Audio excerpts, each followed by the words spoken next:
Hello everybody, thanks for tuning in for another build video here on Gringineer Cycles. Today we're going to be working on a Schwinn Klunker. We're going to be using this old Schwinn frame. So every year there's a charity gravel event here in Minnesota, and they have a silent auction to raise money for the charity, and I auction off a custom Klunker build, and then that customer comes to the shop, the winner comes to the shop, and we pick a frame and the parts, and they kind of tell me what their images for their clunker, and then we build it up for them. So that is what we're doing today. This is going to be kind of like a street-y cruiser clunker.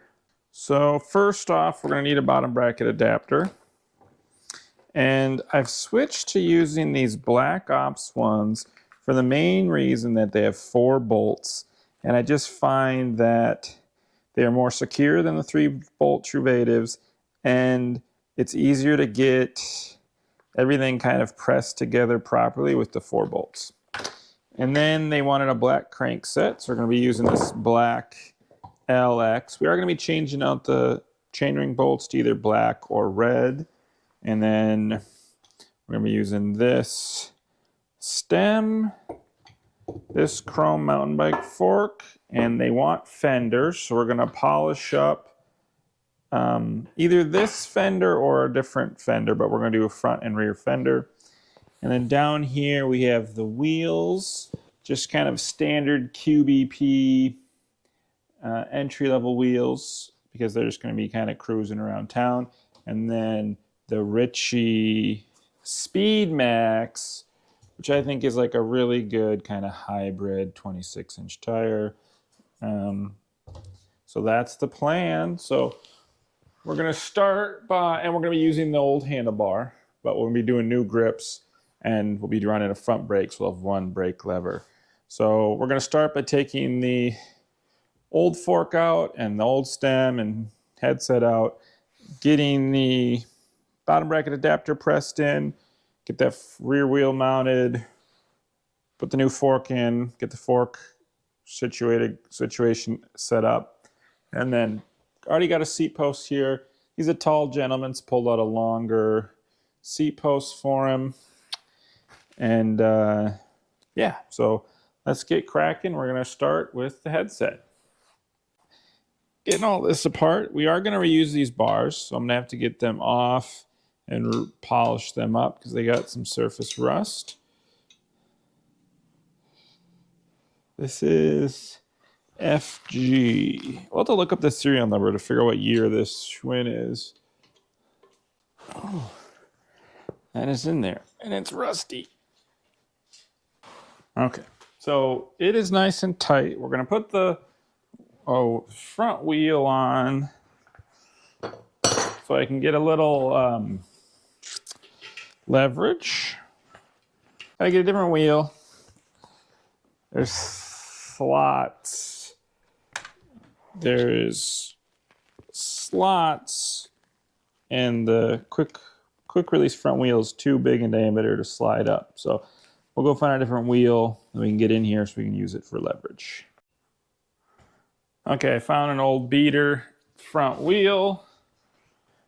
We're pulling out the crescent wrench just so that I have a bigger, thicker handle. That's my one complaint with a lot of headset wrenches, is there's like not much surface area for your palm when you're pressing on them. And I know they want to make them thin so that the part that touches the headset's thin, but like I wish they'd make them thin and then thicker for your hand, because, well, it would just be a lot nicer.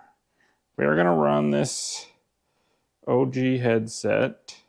It's going to look good with that chrome fork on, especially once we get the fenders all polished up. And we're going to run a black LX front brake to match the black crank. So yeah, that'll look good on there. I like it. And we have enough threads. We'll just have to cut a little bit excess off, so that'll be nice. So this is good. Let me go let's take all these nasty bearings out so we can clean those. Let's see. Yeah, they're in the sticky. level. Oh. So you know they're in there when we have to pull them out with a screwdriver.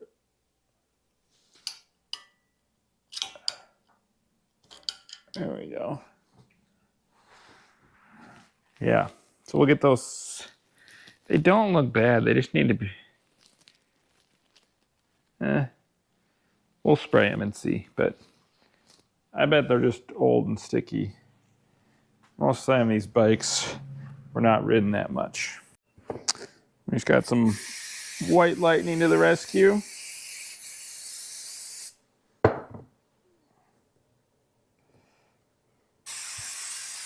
Stuff works magic. Okay, we need to grease it up and we can install the fork. I got everything cleaned. Now we're just going to pack these bearings. The races and everything were in good shape. It was as I was expected, just really old, rock hard grease.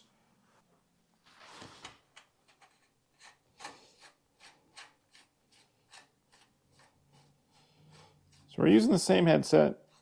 So the one thing you have to be aware of with 1-inch threaded is there's multiple, well, 3, I believe, maybe more, crown race sizes for 1-inch threaded forks. There's 26.4, which is what this headset was and what the old fork was.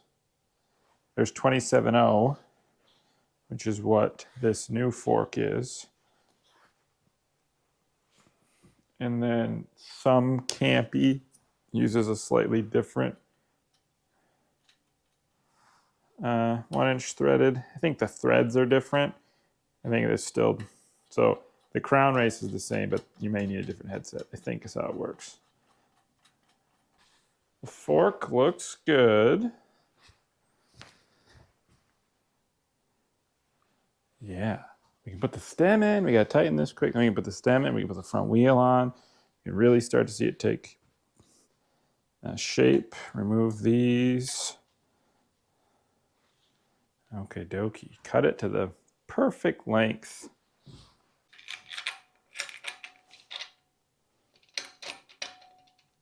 Oh.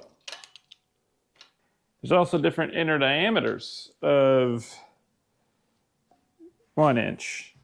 And the fork and the stem are for 22.2, but that top nut is for 21.1. So this stem won't fit in if we use that top nut. So we'll remove that top nut and find a different silver top nut.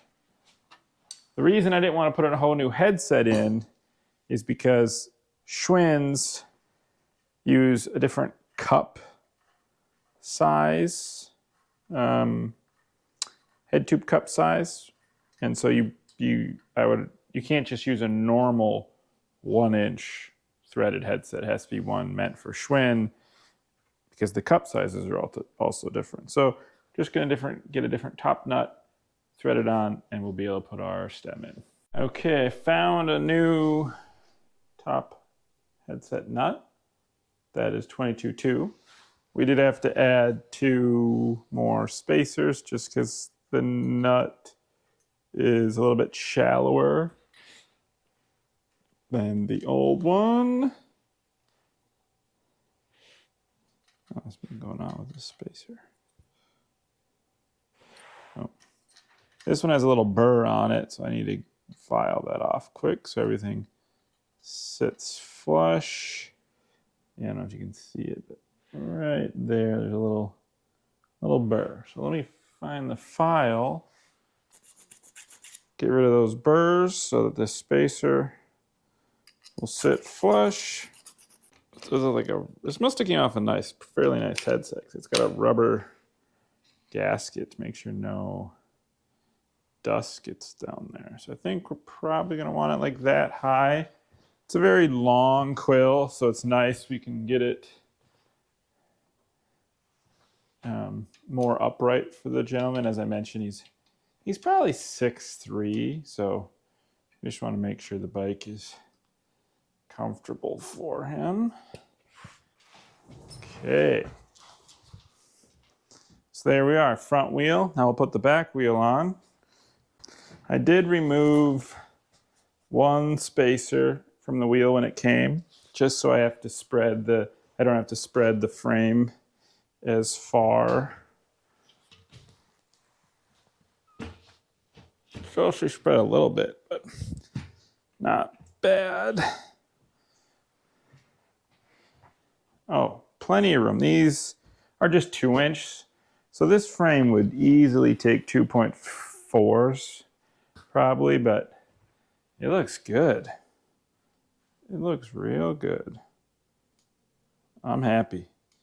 So next, we do have to bolt that on. I can go grab the bolts, but we have to put the bottom bracket adapter in. So let me go get the bolts. I'll put the bottom bracket adapter in, and then we'll polish the handlebar, and we'll get the brakes set up. This thing will be done here shortly.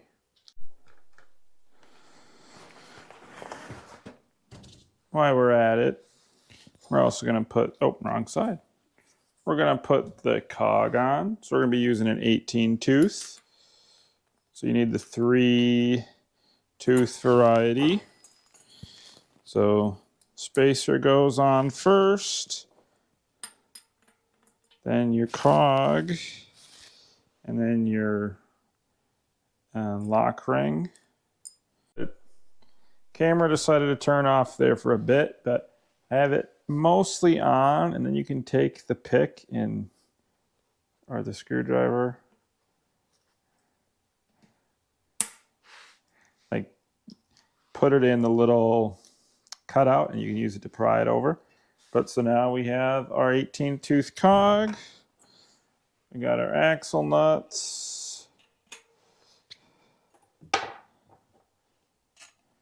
And the wheel also includes a new strap for the coaster brake.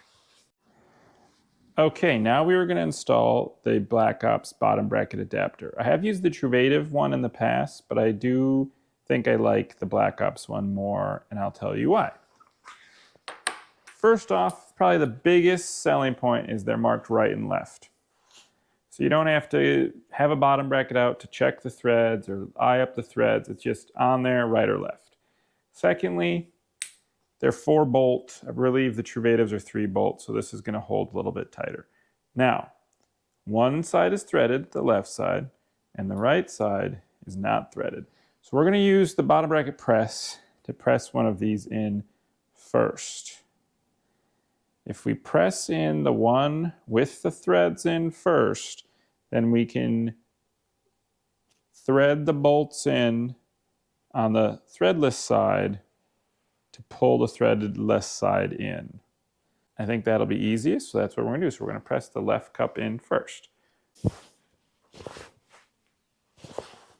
So, bam. You've pressed in the one side. Lickety split. Now we have the threadless side. We're going to put a bolt in and find a thread. And we're going to hopefully just, with the 4 bolts, hopefully just be able to suck this in. Looks like it's a 2.5. 3 mil. So it's a 3 mil. We got one started.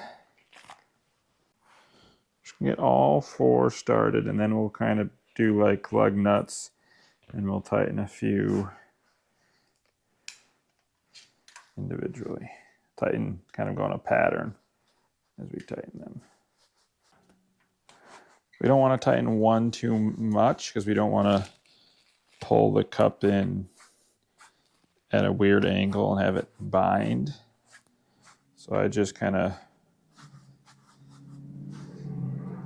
I don't have a set pattern, but just kind of watch the cup And make sure you're not pushing in too much on one side. Tightens to make sure we have it where we want it.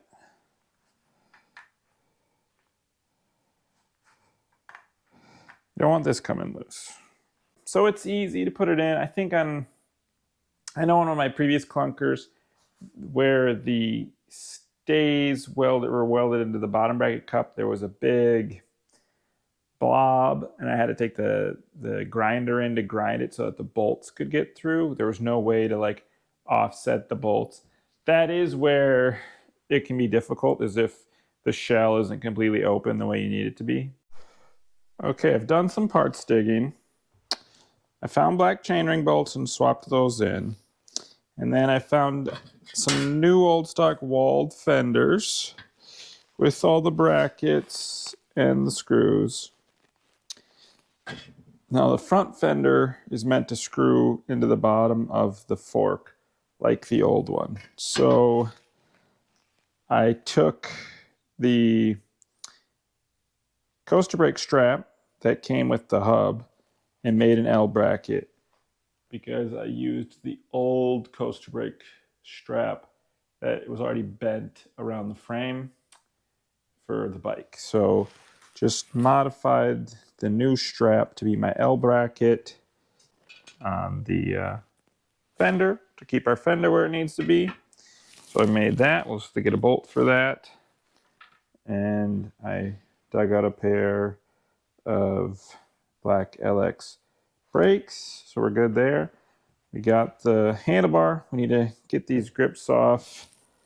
Back to the bike. I want to get this handlebar put on here.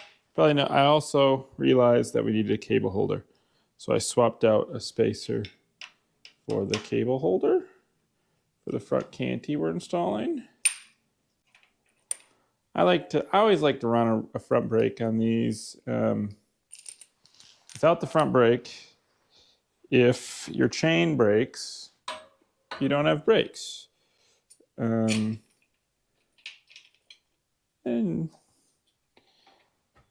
that added bit of safety is always nice.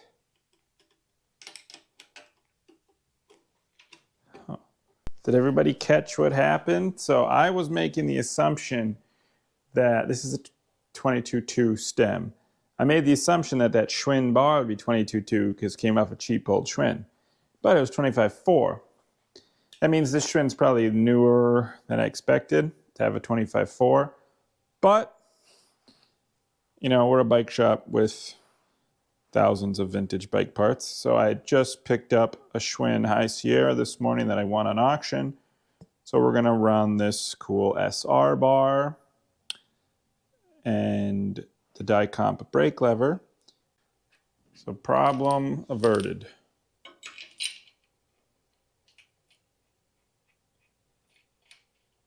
And honestly, this may look better.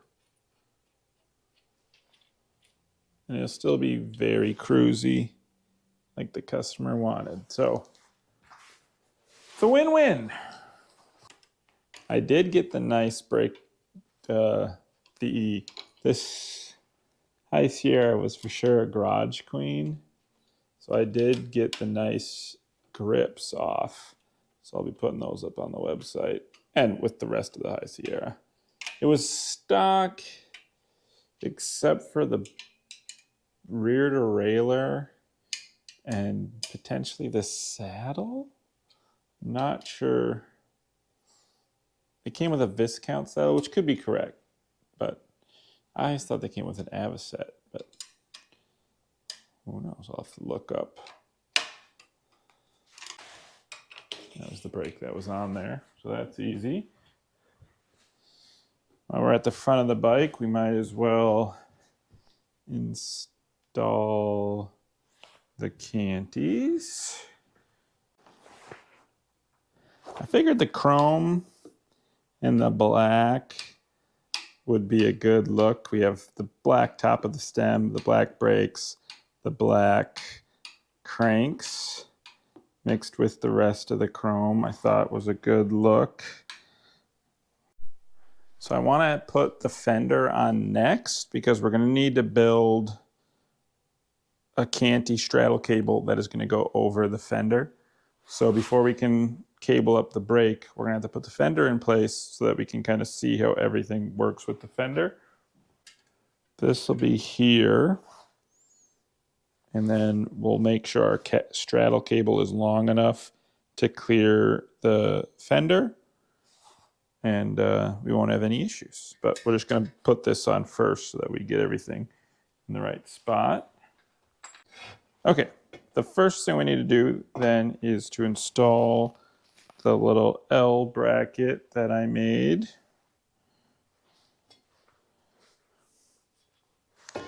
This way we can mount the fender to our fork. That is going to work. And then we have our bracket for the back. I'm quite excited to put these fenders on because I think the chrome is going to look really good. We're back. We had a small technical difficulty. The GoPro decided it had a mind of its own. So you missed me putting on the front fender, but it looks really good with the chrome fork. Did a little bit of modifying, cut out a little slit of it so that it would fit further up in the fork. If I didn't cut it and I bent it, then it started to get a weird shape going on. So just cut a chunk out of it, and so it'd go up higher. And our little bracket worked good, so that's all bolted in. And now I just was doing some measuring to figure out what length spindle we want. It's always a little bit of a toss-up once you put these adapters in, but we're going to do a 110. That leaves us with space, so we're not bottoming out on the bottom bracket, and should get our chain line as good as possible. So I just have that in hand tight right now, so we're going to pull that back out and grease it and then get it completely tight. And then we'll get the crank on and we'll work on the rear fender. And then the grips, route the brakes, and a saddle. Pedals are on order. Just going to do some race face ride pedals. I like those pedals for less aggressive bikes. They have plastic. They don't have the screw grippers, so they don't rip up your street shoes. So we're going to go with those. Let's put some grease in these threads and get this bottom bracket installed so we can get the crank installed. I did look up the serial number. This is a 1971 Schwinn Typhoon. Would have been, I think it was like would have been $56 new in 1971, so that's pretty cool. And it's living in a second life, so that is also cool. I love when these bikes can, continue to have another life. And for this one, it's not just getting tuned up to be ridden again. It is a complete different life.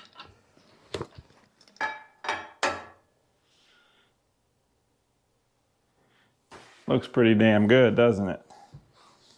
The black. I wish the bash guard was gloss black, but it was the only one I had. That looks okay. I'm going to dig around to find a gloss black one, but it was the right size. I believe this is what size chainring did I put on? I guess we can still take it off and look. We're doing 3618 for gearing because this customer wanted a fairly easy, just cruise around gear. Okay, now we just need to get this rear fender situated. And I gave it a test fit. And it will fit. It's going to be like that. We're going to drill a hole. There's no hole right here for it. We're going to drill a hole so we can run a screw through that bridge, I believe. But we'll get it connected at the first two places and see if we think we need to connect it up there. Have things slightly fit up. So we'll be bolted here. And then I was thinking we would go here, but it pushes the fender out too far. So we'll just do the bolt holes like normal. I just have them on the outside for fitment. You know, it pulls it a little like out here. So the issue, as I was mentioning, we have a lot bigger gap here than we do here. Now part of that is because I have the axle slid all the way back, which we won't once we put a chain on it, because we'll have to get chain tension, obviously. So that will shift the wheel a little bit further forward. But I'm also wondering if I bend this tab back, it would shift the fender back. But I don't think I want to do anything until I put a chain on it, because I want to see where the chain is gonna bring the wheel before we start to bend the fender. So I'm gonna grab a chain, we'll loosen up these two axle nuts, and we'll get the chain mounted and everything tensioned. And then once we have it tensioned, we can decide, I can decide how much I want to bend this to try to, okay, but we have the wheels back all the way, so we want to bring them forward before we cut the chain.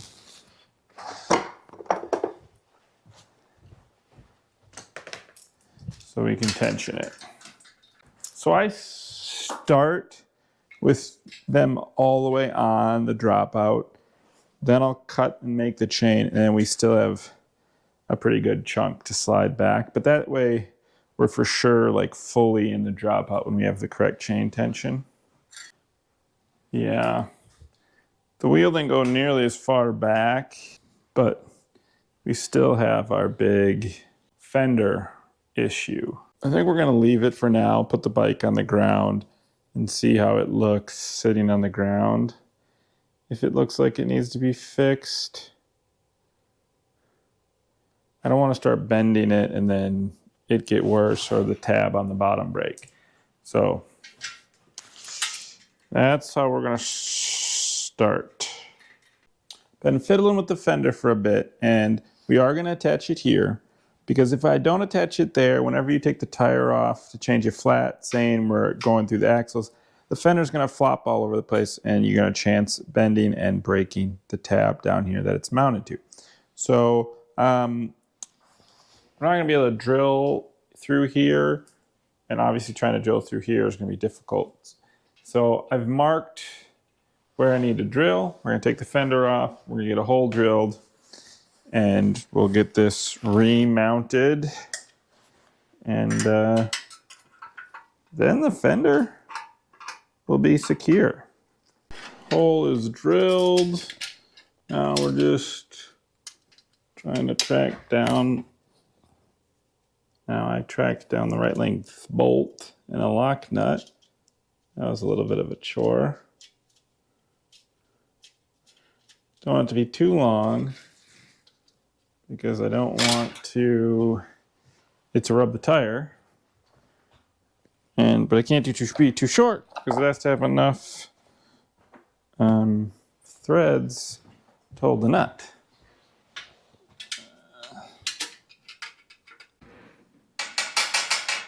Now, when you take the tire off, it won't just be resting on this tab.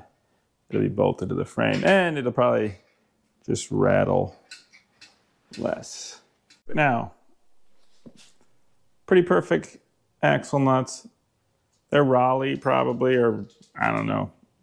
They got an R, but they're red, so I think they'll look good. They'll cap the bolt, and it'll be a good way to end it and to hold the Fender on. And then this thing's almost done. I just got to cable the front brake. And then we can see what it looks like in its final form. And that one's on. Cool.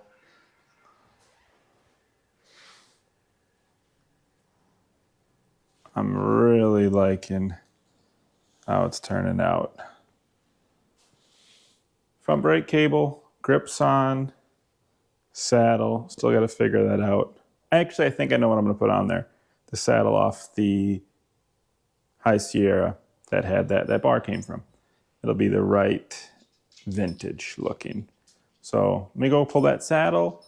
Here we are with the finished product. Had some customers bouncing in and out, so the final touches didn't get filmed, but grips are on, front brake is cabled, saddle is on. I'll give you a quick tour of the finished product, but this is the 1971 Schwinn Typhoon, all done up in clunker style with some like city mix for the fenders, but I think it turned out really good. So we went with a chrome 26-inch fork so we could run a front canty and chrome fenders. And then we have Ritchie Speed Max tires on just some Alex rims, black Dior LX front canty to go along with this black quill stem. This is the SR bar off of a Schwinn High Sierra. We got some grips, die comp front brake lever. Come back here, we got the Terra, Viscount Terra, also came off the High Sierra. Dior LX crankset with bash guards. It's a 36 tooth chain ring to an 18 tooth cog. Again, just a basic Alex rim and coaster brake. And my valve got a little crooked, so I'll have to redo that. But Speed Max, Ritchie Speed Max in the back, and the fender. So just a really cool cruise around the neighborhood bike. These are just, we did do some modifications to the fender. We drilled a hole so that it could mount here. And then I also cut out so that it would fit flusher in the fork. And these were new old stock walled fenders. So that's the build. I hope you enjoyed it. It was kind of got all over the place there for a bit, but it is finished.